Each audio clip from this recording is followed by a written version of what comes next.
Chapitre 1 Autour de l'eau de Daquin. TP. L'eau de Daquin est une solution antiseptique utilisée pour le lavage des plaies et des muqueuses. Il s'agit d'une solution d'hypochlorite de sodium, c'est-à-dire d'eau de javel diluée, dans laquelle on a dissous du permanganate de potassium de manière à obtenir une concentration en masse de 10 mg par litre.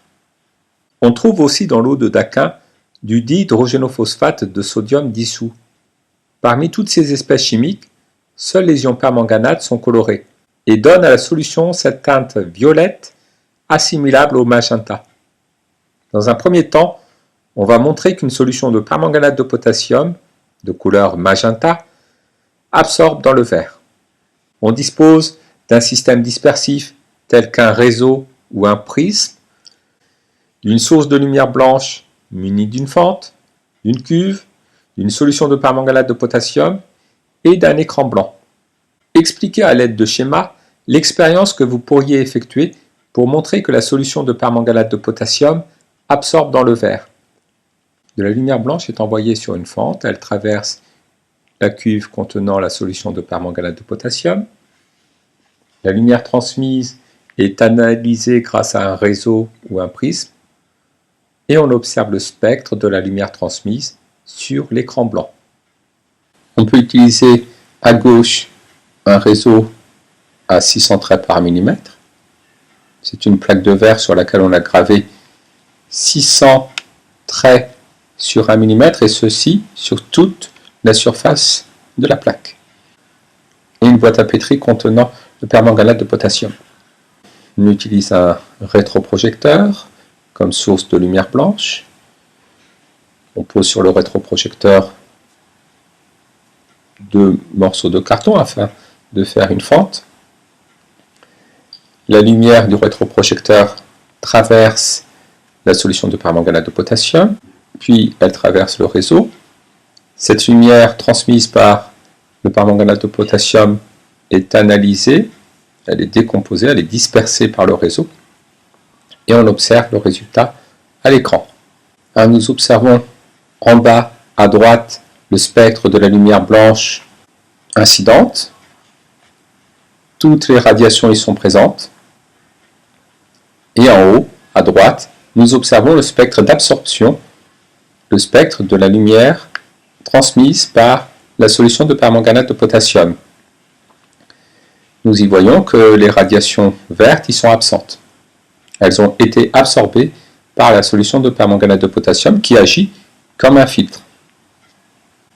Voici une photo de l'expérience. La lumière blanche arrive sur la cuve contenant la solution de permanganate de potassium. Elle traverse cette solution.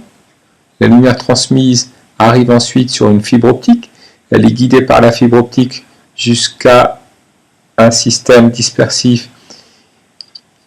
Les informations sont ensuite envoyées sur un ordinateur et un logiciel reproduit le spectre de la lumière transmise. Le spectre de la lumière blanche est continu. Il comporte toutes les radiations allant du violet au rouge. Cette lumière traverse la solution de permanganate de potassium. La lumière transmise est analysée grâce à un réseau. On observe sur l'écran le spectre de la lumière transmise. Le spectre est discontinu. Les radiations vertes ont été absorbées par la solution de permanganate de potassium. La solution de permanganate de potassium paraît d'une couleur violette, assimilable au magenta. Proposez une explication de ce fait observé. La solution de permanganate de potassium absorbe les radiations vertes. La solution de permanganate de potassium n'absorbe pas le violet, le bleu, le rouge. La couleur de la solution de permanganate correspond donc à la superposition des radiations non absorbées, ce qui donne du magenta. Le magenta et le vert sont deux couleurs complémentaires. L'expérience réalisée permet-elle de confirmer cette information? Ici, nous avons une étoile chromatique.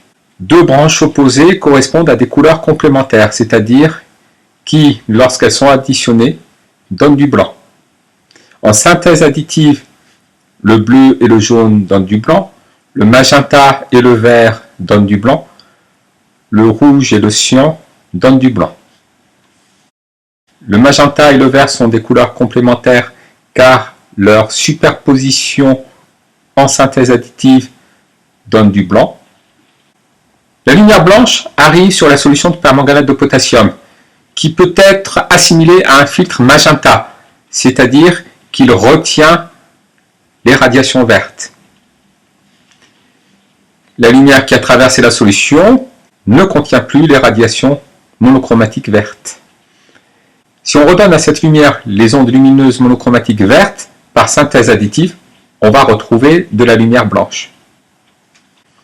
Le spectrophotomètre est un appareil qui va mesurer la capacité qu'a une solution d'absorber plus ou moins une radiation de longueur d'onde donnée. Pour l'utiliser, nous devons déjà ajuster l'absorbance à 0 avec de l'eau distillée. Nous mettons une cuve d'eau distillée dans le spectrophotomètre.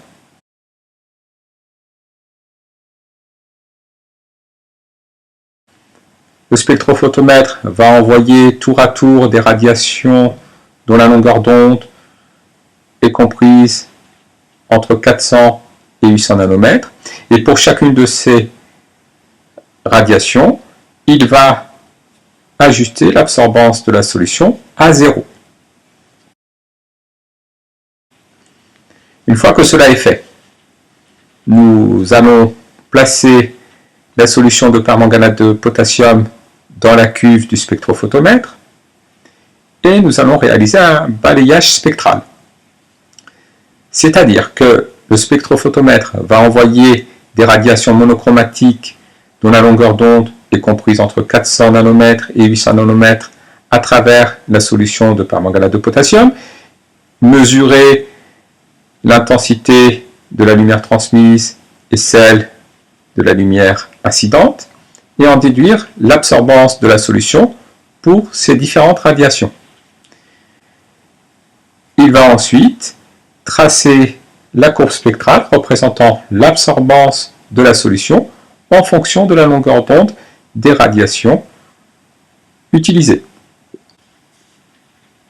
On obtient la courbe spectrale que l'on voit sur la photo. Déterminons le domaine de longueur d'onde correspondant aux radiations absorbées par la solution de permanganate de potassium et voyons si cela est en accord avec la couleur de la solution. La solution absorbe les radiations dont les longueurs d'onde s'étendent de 500 à 580 nanomètres. Elle absorbe le vert, mais pas les autres.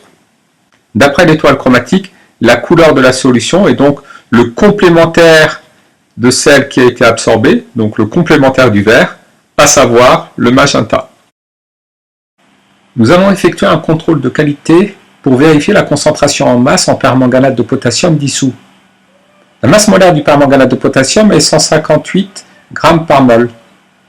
Pour effectuer l'étude de cette solution, on dispose d'un colorimètre réglé à une longueur d'onde dans le vide égale à 565 nanomètres, ce qui correspond à une onde lumineuse monochromatique verte.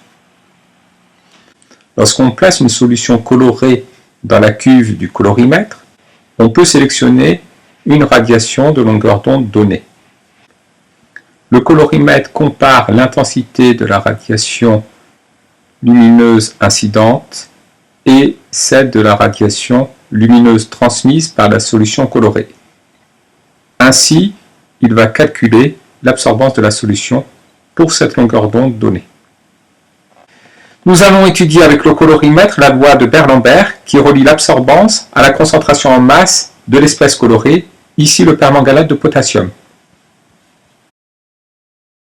Nous disposons d'une solution de permanganate de potassium. Sa concentration en soluté apportée est C0 égale 1 fois 10 puissance moins 4 mol par litre. Nous allons devoir effectuer 5 mesures afin de tracer la courbe représentant l'absorbance grand A en fonction de la concentration de la solution de permanganate de potassium. Nous montrerons que les résultats obtenus sont en accord avec la loi de Beer-Lambert, c'est-à-dire que l'absorbance grand A de la solution de permanganate de potassium est proportionnelle à la concentration en quantité de matière de permanganate de potassium. On préparera les 5 solutions de permanganate de potassium de concentration différentes et on mesurera l'absorbance de chacune des solutions. La solution S0, c'est la solution dont on dispose, la solution mère, de concentration 1 fois 10 puissance moins 4 mol par litre. Les solutions S1, S2, S3 seront préparées par dilution de la solution mère. La solution S4 est de l'eau distillée. Elle correspond à une solution de permanganate de potassium dont la concentration est nulle. Afin de préparer la solution S1, nous allons prélever 8 ml de la solution S0 à l'aide d'une pipette graduée de 10 ml. Nous introduisons cette solution dans une fiole. Jaugée de 10 ml. On ajoute de l'eau distillée aux 3/4. On agite pour favoriser la dilution. Puis, à l'aide d'une pipette simple, on ajoute de l'eau distillée afin d'ajuster le niveau au trait de jauge. On agite ensuite pour homogénéiser la solution. Déterminons la concentration de la solution S1. Au cours de la dilution, la quantité de permanganate de potassium se conserve. La quantité de permanganate de potassium dans la solution prélevée est égale à la quantité de permanganate de potassium dans la solution diluée. La quantité de permanganate de potassium dans la solution prélevée correspond à la concentration C0 de la solution prélevée multipliée par le volume de solution prélevée V0. La quantité de matière dans la solution diluée correspond à la concentration de la solution diluée, C1, multipliée par le volume de solution phi obtenu, V1. Nous en déduisons que C1 est égal à C0 fois V0 sur V1. Ici, nous avons un rapport de deux volumes, V0 sur V1. Ils doivent être exprimés dans la même unité. Je ne fais pas de conversion, je laisse les deux volumes en millilitres. C1 est donc égal à 1 fois 10 puissance moins 4 multiplié par 8 divisé par 10. La concentration de la solution S1 est égale à 8 fois 10 puissance moins 5 mol par litre. Nous procédons de la même manière pour préparer S2, mais en prélevant cette fois-ci 6 ml de S0. La concentration de la solution S2 obtenue est égale à 6 fois 10 puissance moins 5 mol par litre.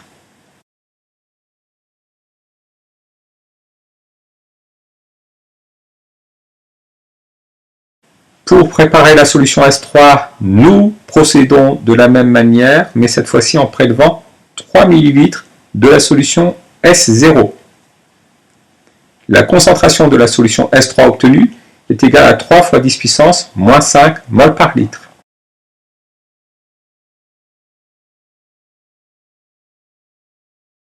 Petit rappel, on appelle le facteur de dilution delta le rapport du volume de la solution phi obtenue par le volume de la solution mère prélevée. Delta est égal V phi sur V mère. Le numérateur étant supérieur au dénominateur, le volume de solution phi étant supérieur au volume de solution mère, le facteur de dilution delta est toujours un nombre supérieur à 1. Ce facteur de dilution peut être calculé en divisant la concentration de la solution mère par celle de la solution phi obtenue. Et on retrouve que comme la concentration de la solution mère est supérieure à la concentration de la solution phi, le facteur de dilution est supérieur à 1. Afin de calculer la concentration d'une solution phi obtenue par dilution, nous pouvons utiliser le facteur de dilution. Ici, nous allons le faire pour la solution S3. Pour obtenir la solution S3, la solution S0 a été diluée du facteur de dilution delta est égal à V3 sur V0. 10 ml sur 3 ml, on a un facteur de dilution égal à 10 tiers, c'est-à-dire 3,3. Mais ce facteur de dilution est aussi égal au rapport de C0 sur C3. On en déduit que C3 est donc égal à C0 sur delta. On obtient 3 fois 10 puissance moins 5 mol par litre. Voici les solutions phi obtenues, ou plutôt ici les solutions étalons qui forment une échelle de teinte. On s'aperçoit que plus la solution est concentrée en permanganate de potassium, plus elle est colorée. À droite, nous avons la solution d'eau de Daquin commerciale. Le but est de déterminer la concentration de cette eau de Daquin. Sur le colorimètre, nous allons sélectionner la radiation verte. C'est celle qui est le plus absorbée par la solution de permanganate de potassium.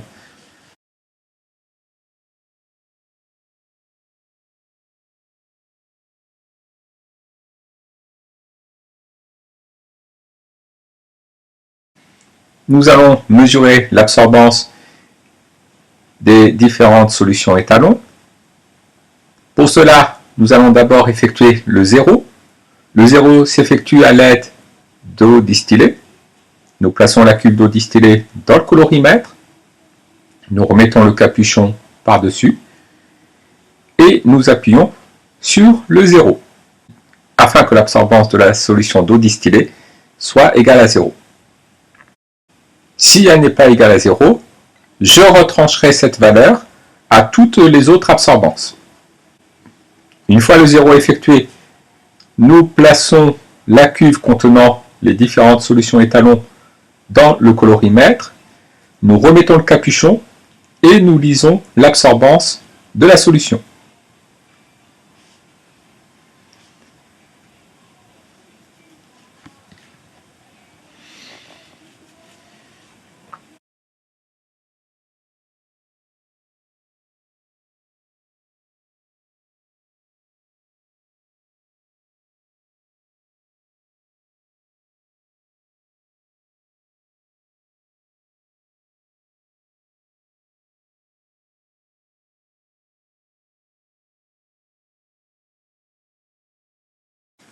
Pour tracer la courbe représentant A en fonction de C, nous allons utiliser un tableur tel qu'Excel. Sur la première ligne du tableau, nous indiquons les valeurs de la concentration. Cela correspondra à l'abscisse du graphique. Sur la deuxième ligne du tableau, nous indiquons les valeurs de l'absorbance. Cela correspondra à l'ordonnée du graphique. Pour écrire 3 fois 10 puissance moins 5, nous pouvons utiliser la notation 3-5.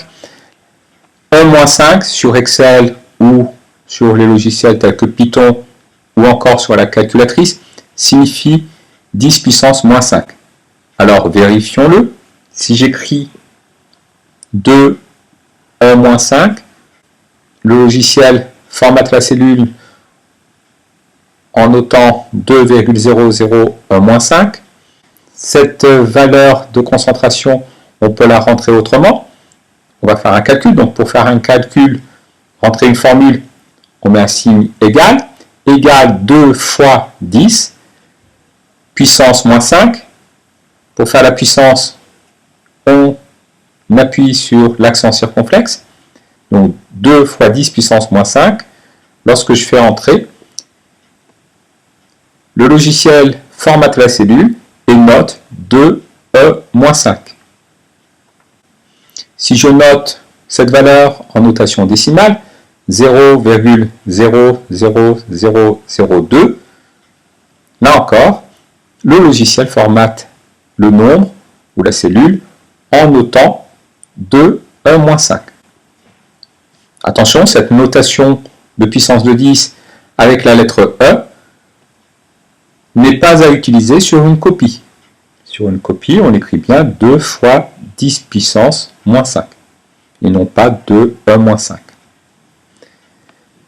Pour tracer le graphique représentant A en fonction de C, nous sélectionnons les valeurs de A et de C. Nous faisons une insertion de graphique. Nous sélectionnons celui en nuage de points sans relier les points. Alors, lorsque nous avons un graphique, nous devons donner un titre à ce graphique. Ici, comme nous représentons l'absorbance en fonction de la concentration, nous allons écrire A égale F entre parenthèses C, ce qui signifie absorbance en fonction de la concentration. Pour rajouter les titres des axes, nous cliquons sur le graphique.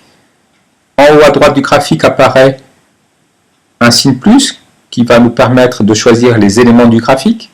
Nous sélectionnons titre des axes. En abscisse, nous notons concentration C entre parenthèses mol par litre. Et en ordonnée, nous notons grand A. Et on rappelle que l'absorbance n'a pas d'unité. Les points de la courbe semblent alignés. La courbe est donc une droite. De plus, elle semble passer par l'origine. On peut en déduire que l'absorbance est proportionnelle à la concentration. Nous allons modéliser la courbe par une droite. Pour cela, nous faisons un clic droit sur un des points de la courbe. Nous sélectionnons dans le menu déroulant « Ajouter une courbe de tendance ». Nous faisons une modélisation linéaire. Comme la droite semble passer par l'origine, nous allons demander à définir l'interception en 0. Et nous allons cocher « Afficher l'équation sur le graphique ». Le logiciel trace la droite modélisée. Et l'équation s'affiche y est égal à 1315,8 fois x. Or, ici, y et x n'ont pas de réalité expérimentale. On doit remplacer y par l'absorbance, qui correspond à l'ordonnée, et x par la concentration C, qui correspond à l'abscisse. Donc nous obtenons que l'équation de la droite est A égale 1315,8 fois C. Cela correspond à la loi de Beer-Lambert qui nous dit que l'absorbance d'une solution contenant une espèce chimique colorée est proportionnelle à la concentration de l'espèce chimique colorée en solution.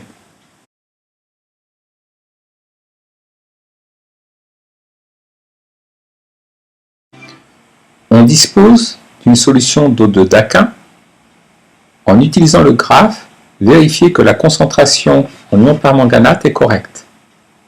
On tolère une erreur relative de 5%. À l'aide du colorimètre qu'on a utilisé pour mesurer l'absorbance des solutions étalons, nous allons mesurer l'absorbance de la solution de Daquin.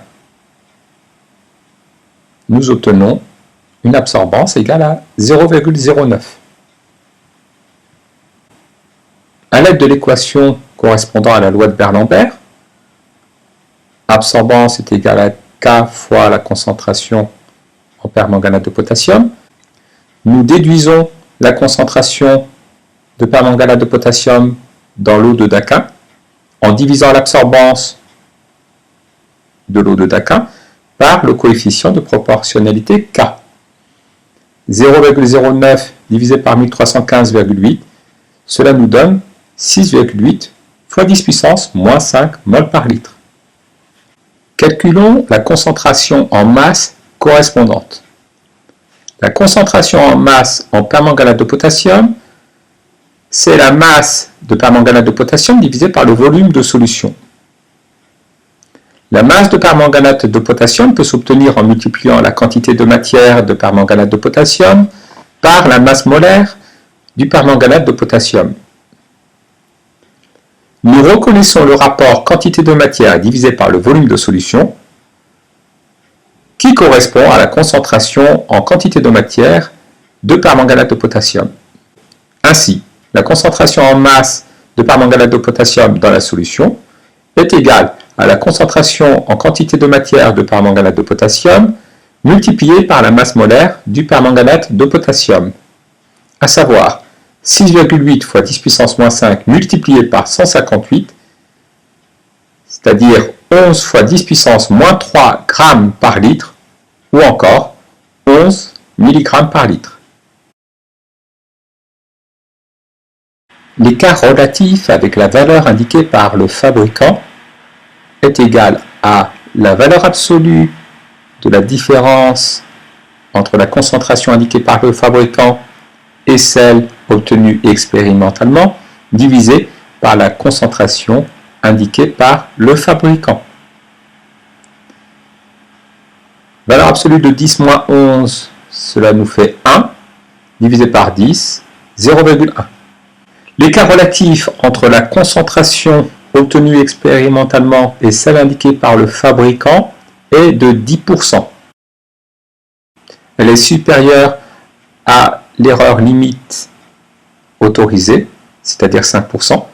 Donc, la valeur indiquée par le fabricant n'est pas correcte.